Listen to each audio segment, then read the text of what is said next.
Hello, and welcome back to ASD A New Perspective, the podcast show where we help you understand what is going on in the mind of your child, and we do encourage you that growth for your child is possible. I'm Kat Lee, and we continue our series on concerns of parents. In this podcast, I asked Dr. Gutstein about activities with children and the problems parents have coming up with ideas to engage their children. Dr. Gutstein answered me by talking about his own grandson and discussing the core issues that face parents.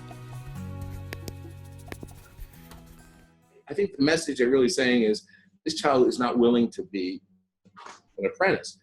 Once that child is involved in a guiding relationship, these are not an issue. What do we do? That is a statement of we do not have a guiding relationship. This child is not engaging because I have to worry about the perfect thing to do. Now, I'm not saying my grandson will do anything we want to do at any moment in time, but there's enough stuff we do. And we develop we've developed this sort of shared things that we both know to do, that we do together. This is our history. This is what we do. And it changes, but it's a consensual thing, right? That we do.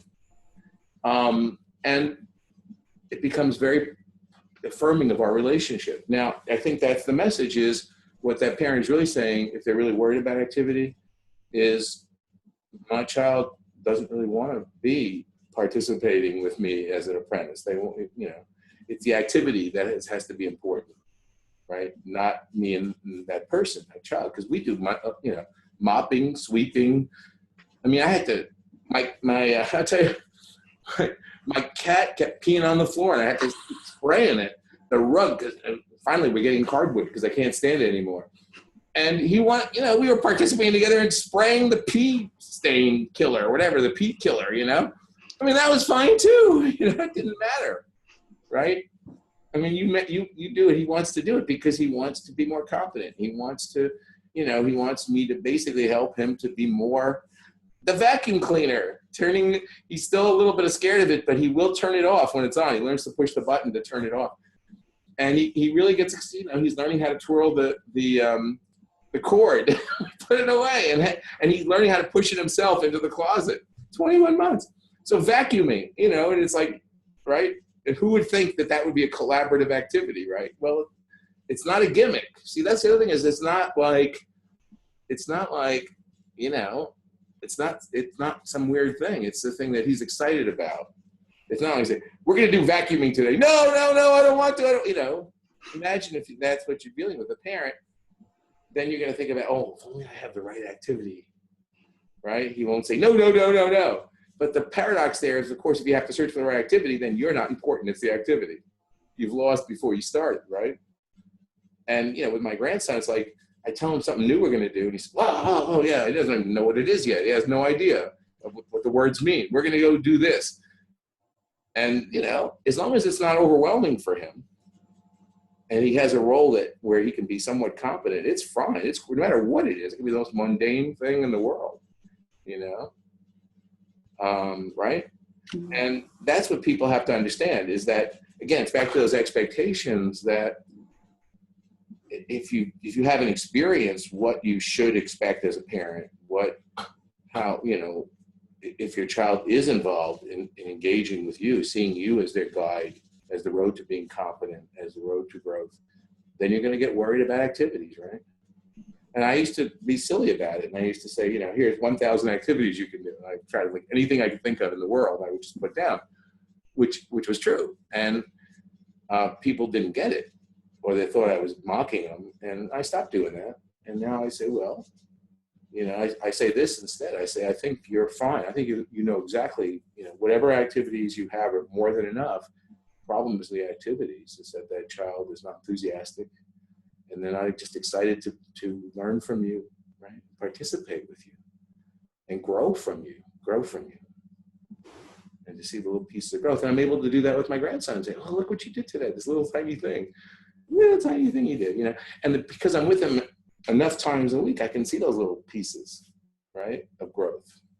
And it's an ongoing story that we're creating. That's the other thing is we're creating a story together. And I want to emphasize this.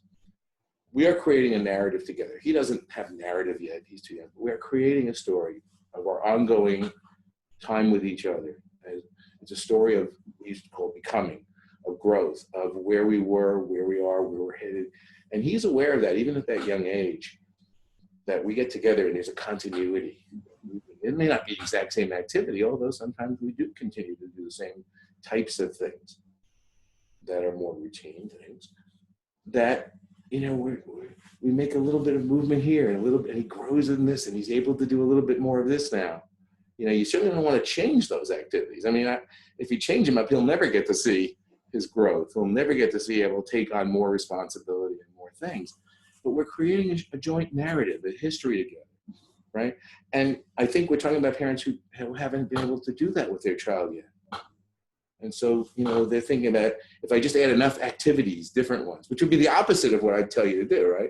The thing I tell you to do is find a few things that you can grow with, like our box, right? Or, we've done other things other than the box. We've built, he likes to cook. We've built a little holder for his tools with hooks on, just at his height, where he can take, and he's learned how to take his little tools, his chef tools out of the thing, off the hook, because that was hard for him to learn to do. And, we've made other things as well. And we shop for the materials. We look for the specific things we need. That's all part of it, and we learn how to use the tools. And we learn, it's a lot of different pieces of it. But imagine if we were just doing all these weird activities all the time. There would be no continuity. There'd be no story. There would be just a bunch of things we're doing, right? Exercises we're doing. It'd be random, and it would be meaningless. Right, so how many things do you need? Right, so me and my grandson, we do our box. He calls it box. We do box. We cook.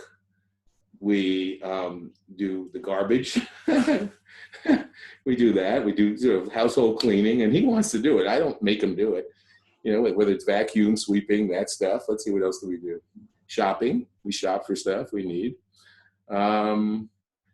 And then we do other stuff. I mean, he watches Thomas the Train, and we do blocks and puzzles and trucks. But I would tell you something, the most important things are the things I just said, those few mundane things. Those are the things that we remember, and we're excited about being with each other to do. And that have the continuity. And I think if you think of it that way, you don't have to worry about activities. You worry about the child being ready to be an apprentice, and having that enthusiasm and excitement, and then the activities start to emerge. Thanks, Dr. Gutstein, and thank you for joining us for ASD, A New Perspective, the podcast show where we help you understand what is going on in the mind of your child. And we encourage you that growth for your child is possible. And we hope you enjoy our new series, The Common Concerns of Parents. I'm Kat Lee. See you next time.